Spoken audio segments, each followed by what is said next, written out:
Welcome to the Why Not Today podcast, where we celebrate courage, determination, and the power of saying, why not today? I'm your host, Leslie Kane, and in each episode, we dive into inspiring stories of individuals who have taken bold steps, faced their fears, and embraced the possibility of today. From entrepreneurs, artists, dreamers, and doers, we explore the moments when they said, enough waiting, why not today? Join me as we uncover the heartwarming, the audacious, and the transformative, whether it's pursuing a lifelong passion, overcoming obstacles, or simply choosing joy. Our guests share their journey and inspire us all. I started this podcast in honor of my father, Patrick Kane, who often did say, why not today? And remember, you're just one decision away from changing your life. And welcome, Courtney. Courtney is my guest today and a new friend of mine. So I'm excited to have her on the podcast today. And I always talk about like where we connected and where we met. So I went to a Reston Chamber event that Northwest Federal Credit Union sponsored, and she was there and just loved your energy. And and I've been paying attention. And my last podcast episode talked about my Why Not Today scavenger hunt. And I'm really paying attention to the people that I meet and their energy. And so met Courtney, connected. And then it was funny. I was talking to my sister and she was like, oh, I met this person, Courtney, and she's doing this and that. And then another friend of mine, Karen, told me about, she met this person, Courtney. And so it's just kind of fun just to see all of a sudden the connections. And like, you don't live in our backyard in Reston, you're in DC, which, not that far, but it's not here. And I think we were teasing you, like, I think I sent you an email about, I heard you're coming to network night and I know you don't have a car. If you want to pick you up the metro, I'm not stalking you. It's just my sister. Between the two of us, we know so many people. So it's fun to have you here and have you as a new friend. And I think I mentioned you look and your mannerisms and so much are like my friend Julia, who did stand-up comedy. So I've got to connect you guys because you'd be fast friends. Yes, I would love to. And I just have to say that was my first ever Reston Chamber event. And it was a phenomenal event on women's leadership. It was fantastic. And I met all of the people you mentioned, plus others. And I feel so embraced by the Reston community. I love it. In fact, I'm spending most of my week in Reston. I was there yesterday. I will be there today for lunch with Karen. I will be there tomorrow night for the networking, and I will be at your luncheon on Thursday. So I just love what I've found out there. So it's great. Well, yay. Well, if you need a ride from the metro on Thursday, I won't keep your phone. Or Wednesday, let me know. So Courtney, let's get to know you. Tell us a little about who Courtney is and a fun fact about you. Okay, who am I? Let's see. Well, I'm an adventurer by nature and very curious person. I have spent most of my career in international development, working around the world in amazing places. And I've been to over 100 countries. Oh my goodness. And yes. What's your favorite? Do you have a favorite? I do not have a favorite because every place is so different. And I think what I love often most is the surprise of falling in love with a place that you don't think you'll fall in love with. Like when I first went to China, I kind of went for a school class, a business school class, and I kind of forced myself to go because I didn't think I would really like it. I don't know what I had in mind. And I completely fell in love with China. I was just there for 3 weeks and I got back to business school, started taking Mandarin and went back and studied in Beijing for a semester and ended up working quite a bit in China at a later date. So most of my career in international development across multiple sectors, many geographies, and it's just been quite a journey. And I've made some changes. I left my last sort of big executive nonprofit job at the German Marshall Fund to start my consulting company, LaughingMatters, to unleash the power of humor. We're going to talk about that in a minute. Yeah, so we won't go into that. Yeah. And I'm also an executive recruiter, but I'm just an adventurer, and I consider myself a global citizen who really cares about making the world a better place. Love that. And I would say, and we'll talk about this later, is my dad, but yeah, a lot like my dad's philosophies. I'll give you one fun fact. Fun fact. A fun fact is that I have taught a trainer of trainers of aerobics instructors in Kira in the Solomon Islands. Okay. That is kind of fun. Well, you have that in common with Karen. I don't know if you know that. I do not know that. Okay, so you have to ask her about it. She used to teach water, or not water aerobics. Oh Way God, back I in taught the day. aerobics for 15 years. I paid for my post-college Eurail trip on aerobics money. Yeah, that's funny. Yeah, she used to, and another fun connection we'll pull back together at the end. But so yay. And I don't know, can you hear the banging above me? No, not at Okay, all. good. I live in a concrete building and they're doing construction. So this is where I wish I was editing, but I don't know how I'd get rid of that. So I'm glad you can't hear it. There you go. Okay. So what does courage mean to you, Courtney? I've been thinking about this, and I think for me personally, courage is about taking a leap into the unknown and trying something that you don't know what to expect, that you may or may not exceed or you may not enjoy. Okay. So true. But we gotta be courageous. And I think you, with your travels worldwide, it's takes courage to go to all those places and try new places. And did you often travel with a group or by yourself? Both. Okay. So I've done a lot of both, and I've traveled a lot on my own also for pleasure. Yeah. And I think that is a skill. So. And that takes courage that a lot of people wouldn't do that. Yes. But I've done the same thing and love it. I remember one time I was going to the beach and a friend was supposed to go and backed out the last minute. I'm like, wait a minute, I'm single. I live by myself. Why can't, and I traveled for business by myself.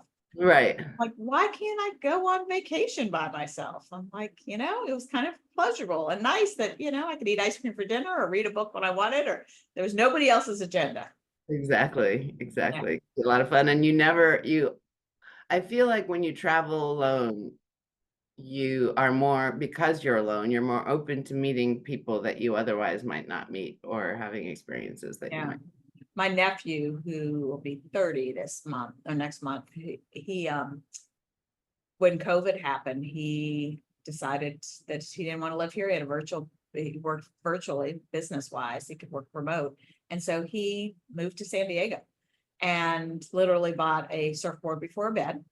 And he's been traveling all by himself a lot. I think even before then, he went to Europe. He just booked a flight and he says he just goes to a bar and has dinner and meets new friends and has just met great friends. So I think, yeah, you're forced to learn to meet people.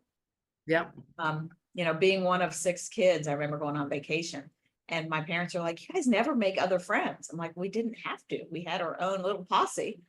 Right. We always had so many of us. So something said to that. So, all right. So you've had lots of jobs, but you've started something on your own. And that's really what is my sweet spot for women these days, is that we're being bold and being courageous and like, you know what? I want to do something for me.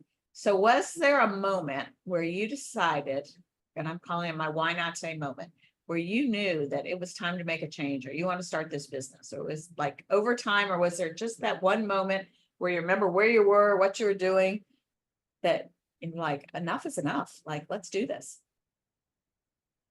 Yeah, that's an interesting question. I think it had been, over time, and really the whole Laughing Matters thing came to me over time. And it was a why not today kind of moment when I decided I was going to try stand-up comedy at all. So I was Right.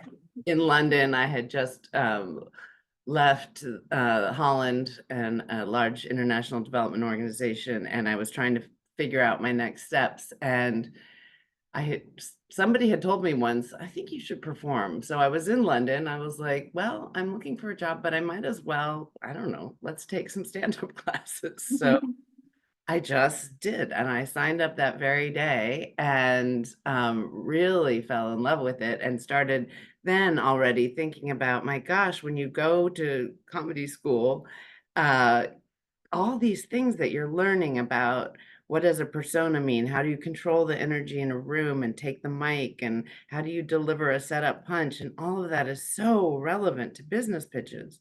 And then I started studying about humor and laughter and all of the power of humor and laughter and connecting people, innovation, motivation, all of these things, and realizing how powerful it is for leaders and teams and organizations. So I had this kind of stuff brewing in my mind, and I got to a point at my job where I felt like, you know what, I've done what I can do here, and sort of my work here is done, and things are running smoothly. So this is a moment where I can leave, and let's just start this thing.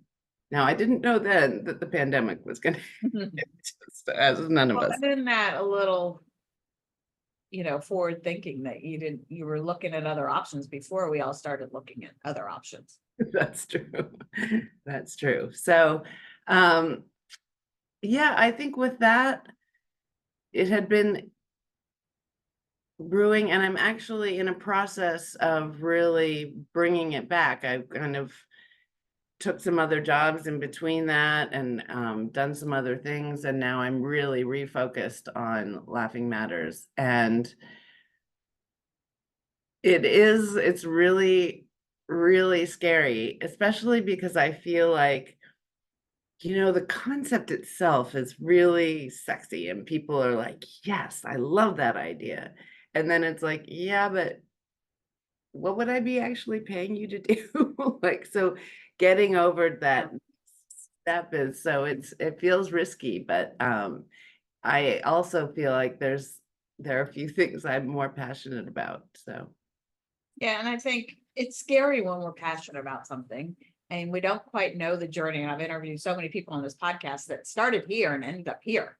right. It's just those why not today steps. Like, okay, what do I have to do today to move the ball? And and then what's the next thing? And I've had to do this with the podcast and growing this Yeah. why not today business. It's like, my first episode, I had no idea what I was doing. Right. Okay, I'm just going to do it. And then the next week I added something else and, keep adding things to my tool belt and learning. Because, when you're running another business or working for somebody else, it's hard to have the time to put into that. Right. Now, I don't know about you, but it's fun and you're enjoying it. It's something new. And so you want to play there more than the other job that's paying you. Exactly. But at some point you do we need to make that leap. Yeah. And I did that 25 years ago, where I was working full time and started another side hustle. And it was much more fun and much more exciting and had not replaced my income. But I'm like, you know what? I know I can do this. And worst case, I'll just get another job. Right. And everything fell in place. And then 6 months later, my dad had a major stroke and I was able to be there. And I didn't have to ask permission to take time off or do anything. Then Right. I was able to just make that leap. But it is a leap and it is scary. It is. And what I love what you were just saying about, like, I didn't know what I was doing when I started doing podcasts. So you just kind of start doing it. And I think one of the things that's always hard is don't let the perfect be the enemy of the good, or don't let the perfect be the enemy of the doing. Right, exactly. So, and one of the things you learn in stand-up is, like, part of the process of getting a good joke is telling it poorly and then reworking it and flopping Right. at a certain thing.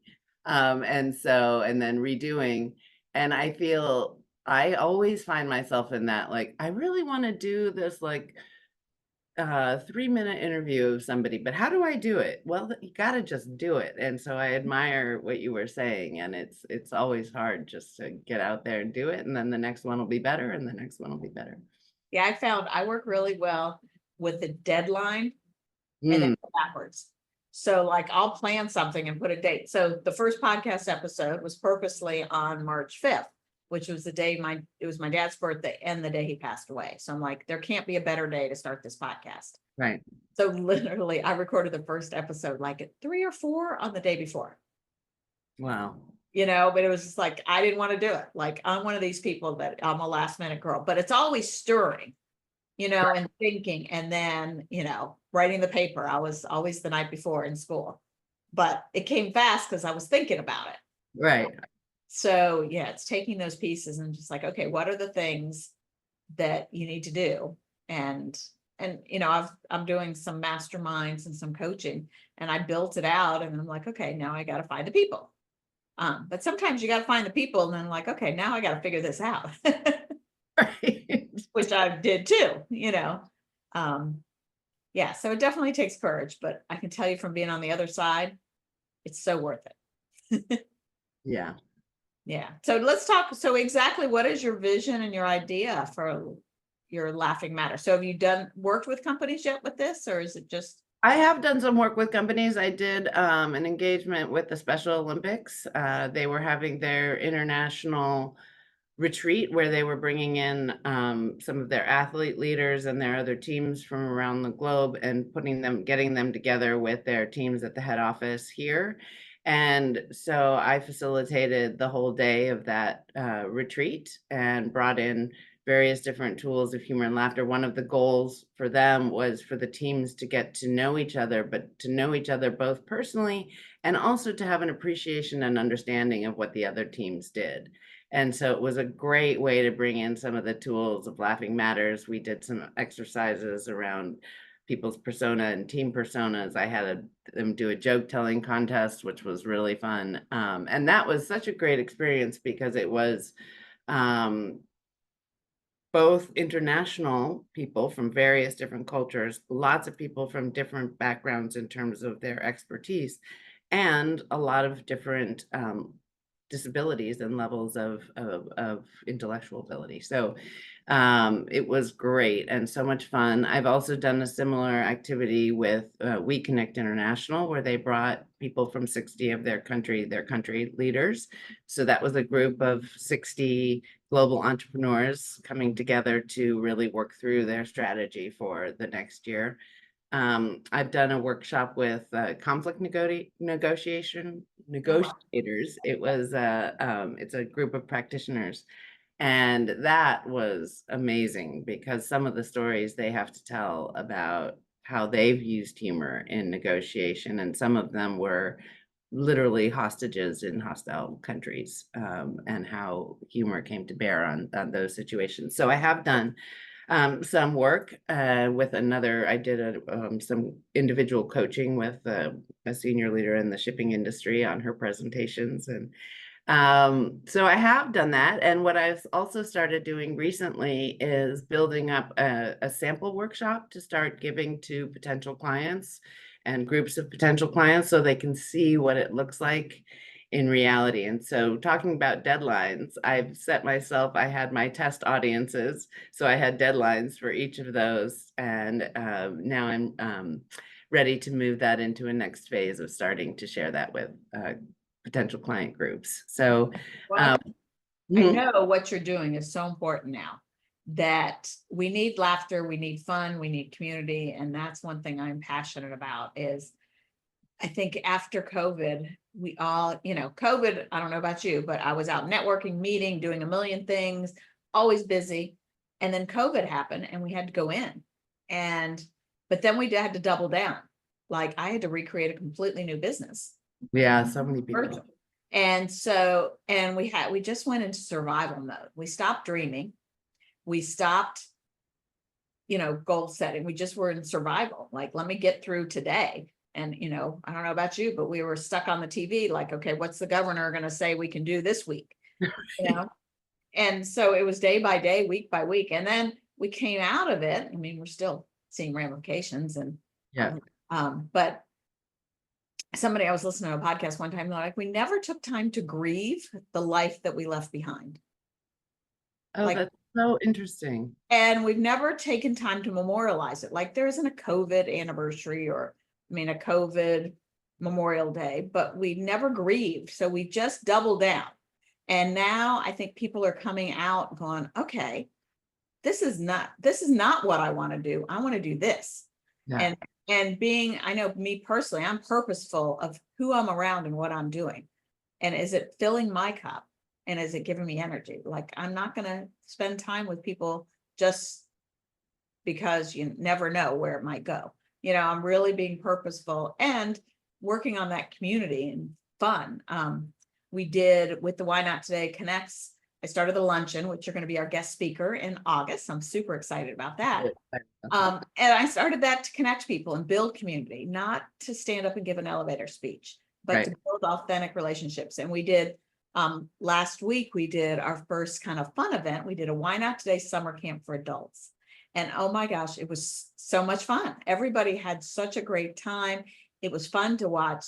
And I've seen this at a lunch, people coming together, not knowing each other, but finding those connections, building those friendships. There was one woman who was the sponsor, and she's like, she's amazing. You never know, but she's in her 80s, early 80s. And her hairdresser that she'd had for years and years retired. I mean, simple thing. One of the women there is a hairdresser. She's like, oh my gosh, I needed to come to meet you. But we're open to those things and taking time for fun and humor, and doing different things and getting out of our comfort zones. And this is funny, talking about coming back to Reston and meeting with Karen. So Karen got me out of my comfort zone on Sunday night. I'm having lunch with her today. And that's what you said. So you have to ask her about our concert we went to. So she reached out to me on Sunday to go to Wolf Trap. So people listening globally, it's an outdoor amphitheater place. Well, she's like, do you want to go? And I'm always up for, you know what? Enjoying life. And sure, I'll go. Well, it's National Symphony Orchestra. So I'm like, okay, that's cool. Well, it was with Naz. I had no idea who Naz is. Do you know who Naz is? Mm-hmm. Okay, no idea what I was walking into. So those listening don't know who Naz is. Naz is a hip hop artist, pretty famous. So he was performing his first album with National Symphony Orchestra. Oh my gosh, which was really cool. Now, I was not familiar with him and didn't know any of his music. And it was, we had really good seats, so it was hard to hear, but it was cool to just watch. I was people watching big time. The people in the audience, there was one girl that's been seeing his concert since she was 7. Wow. And knew every word, but watching the orchestra perform, the conductor, it was just kind of cool. So it was one of those things, you know, would I've paid for it? Probably not. You know, would I've pursued it? But I'm so glad I did. That I think we need to get out of our comfort zone and try new things and make our brain think different thoughts. I'm going to do a podcast episode on this, that I was just listening to a podcast that talked about how can we make our life more exciting? Mm-hmm. We do the same things. Like, you're making your life more exciting now playing in Reston. I know. You know, and it's things to look forward to. And you know, we get in a rut. We go for the same walk. We go to the same restaurants, and we work at the same job. But what can we do to shake it up and do exciting things and try new things?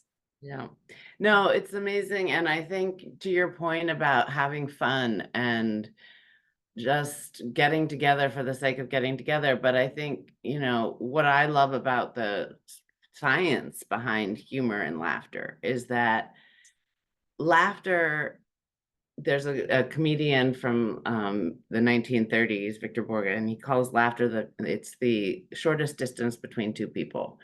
And, you know, it actually physiologically does actually connect us because of the various different hormones it's releasing. And so it's a way that we naturally build a relationship. And if you notice, laughter is contagious, right? Because like, you're sitting in the lecture hall, right? And somebody next to you laughs, and there's no shared joke. You don't know why they're laughing. And then all of a sudden you start laughing. And then the moment you look at each other, you're both laughing. And now you have this strange connection with this person over nothing other than just having shared a laugh. Right. And both laughter and humor totally open our brains to think in completely different ways and new ways and open connections, because they use all the different parts of our brain. And so, and just, they know that, for instance, something like 88% of people say they're not engaged at work. And we know that, and 53% of American adults, something like that, say that they don't find happiness on a regular basis.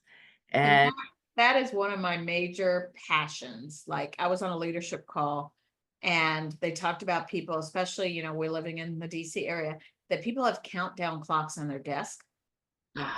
Count down till retirement. And that just broke my heart. Like, I've worked for myself for more than I haven't. And Right. I've created a life that is full of fun and adventure and excitement. But so many people, they hate their jobs. And I'm just like, it just breaks my heart. Yeah. And it's crazy, like just from a business perspective, on the flip side of that, we know that businesses that where people are happy, their profitability is way higher, like 38% higher. So just changing that, and I mean, there's just the statistics go on and on. Staff retention, everything. Um, People's health, less sick days, safer workplaces. It's amazing what a little humor and laughter and fun can do for everything, our health, our business, our productivity. Well, And I if think we embrace that. with everything happening, people, the conversations we're having and what we're doing with the workplace, because so many people are working virtually and we're missing that. I Yeah. mean, when I worked, we had fun. Like I remember one day my boss, it was a Friday afternoon, he grabbed a whole bunch of solo cups and made a putt-putt golf um, place around the office. We played putt-putt golf in the office. We played Right. basketball. We'd, go out to lunch and yeah, we had some cocktails, but we made it fun. And, we worked hard, but it was fun. And this podcast I just listened to about adding excitement, you need to check it out. But they talk Yeah. about the workplace, having people switch departments for a short amount of time. Right. Something new. One of my mentors shared with me one time, it's really hard to get excited about something you've done before. Oh, interesting. And they even talked about vacations. Like the first 40 some hours of vacation is the best. And as every day it goes down. Because it's the first time you saw the ocean, the first time you went out, had this drink by the ocean, the first time. And they said even more exciting is not your first day of vacation, but the day before you leave for vacation. Oh, interesting. The anticipation. And they said, so figuring out how you can maybe do more short trips. Even talk about your house, your kitchen, how Right. it's boring and you're like, you look at somebody else's kitchen and they say, go away for a couple of days and come back and it adds a little sparkle to it. It's interesting because I find just like the littlest things in my house, like I'll do a new little vase with something in it and put it somewhere. And just that tiny thing changes the whole way I feel about the Right. room. Or just moving something around. Yeah. Yeah. So many things. Yeah. And I think you are so needed in the workplace and we need to share your message and let people know that you're available and Yes, I am. there. And one thing I can say that I guarantee is that if you work with me, you and your team will laugh. And I also, if we go this route, but everybody will write and tell their own joke. And it's a really fun experience. Love it. Well, I'm excited to have you as our guest for the lunch. So before we go, how would you encourage somebody else to be courageous, to do the thing, to laugh, to have fun, to start a job, to pursue their passion? Yeah, I feel like your whole company name, it's the Why Not Today. I feel like I always have to remind myself that it's never the things I do that I regret having done. It's only the things that I don't do that I wish I had maybe done later. And so I think about it like just silly things like this morning. Talk about trying something new. I'm doing kickboxing. So I was like waking up this morning and I was like, oh, I don't want to get up and go. But then once you're there and it was so much fun. And it's never the night that going to do open mics. It's a long night and it's a slog. And I never regret getting up and going and doing it, but I do often think, oh, I wish I'd gone last night. And so I think that when you're thinking about why not today, Do it. why not? Just, Why not today? Well, it's interesting. I taught water aerobics for 13 years. yeah. And I started taking the class and I'm an all or nothing girl. Like I would go work out at the gym and then not be able to move for a week because I did too much. So when I started going to a class, I'm like, I'm committed to once a week. And then within 6 months, I was signed up to teach. Right. And so, but I always just tell the people in the class, I'm like, okay, and it has to do with anything. When you get up in the morning, you don't feel like doing it, like kickboxing. Didn't feel like getting up. I always say, okay, when you put your head on the pillow tonight, how would you feel if you did it or if you didn't? So if you did it, you came back and you feel great and you feel amazing all day, right? Yeah. You didn't do it, you would beat yourself up all flipping day. I should have gone. Why didn't I go? I missed out. This would have been fun. And so just do it. Do you know who Daniel Pink is? No. Okay, so he is an author. He's actually from he lives in DC. Oh. Written several books, one being on regrets. And I read the book right before I started the podcast, and exactly what you said. It's like we never regret the things we did, we regret the things we didn't do. Yeah. And he started an op-ed partnership with the Washington Post called Why Not? Yeah. So asking big questions like, why not pay teachers $100,000 a year? His newest one was, why not have all roads you can't make left-hand turns, only right-hand turns? Because of traffic. And believe it or not, UPS, I read recently, did a study about that, and they stopped. UPS drivers, you'll notice, will never go left. They always go right. Oh, interesting. Increase their time. So whole Yeah. different tangent we could go on. Well, so I always try to connect back to my dad, and you're like, I didn't know your dad. How can we possibly do that? So he was all about having fun, living life. Sounds like you are. Definitely was a traveler, and he definitely cared about the community. But I think the fun connection is you connecting with Karen. So she can tell you all kinds of stories. So Karen, who we keep mentioning, was friends with my dad and knew my dad long before I knew her. And it's funny, she worked for the Reston Chamber years ago. And one of the first people she met was my dad, who was a character. And the logo is, he had an eye patch and handlebar mustache. So she tells a story of, she had a receptionist there, and the receptionist buzzed her, whispering, there's some man here with an eye patch and a handlebar mustache and smoking a pipe. This was years ago. And so he comes in in his jeans, his flip-flops, like, what can I do to help you? Right. And then Alicia, my sister, actually worked for Karen. So we can go full circle and then go back to that water or the aerobics thing. She taught aerobics. And one of my friends from high school found out she taught with her, knew her. And then the same person worked for my dad. So all the crisscross connections is just fun and crazy, and you just never know. You never know. So, well, thank you for your wisdom, your courage. So where's the best place for people to find you, Courtney? You can find me on LinkedIn. Just go to Courtney Bickert on LinkedIn, and that's a very easy way to connect with me directly. And you can also find us at laughing-matters.com. Okay, and I will share all that in the show notes.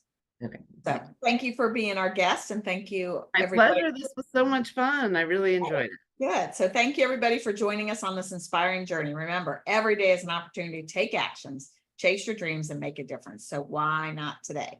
And of course, you can find out all about Why Not Today on the whynottodaypodcast.com. You can subscribe, share, keep pushing forward. And until next time, stay motivated and keep making things happen. And as I always say, why not today? Thanks, Courtney. Thank you so much.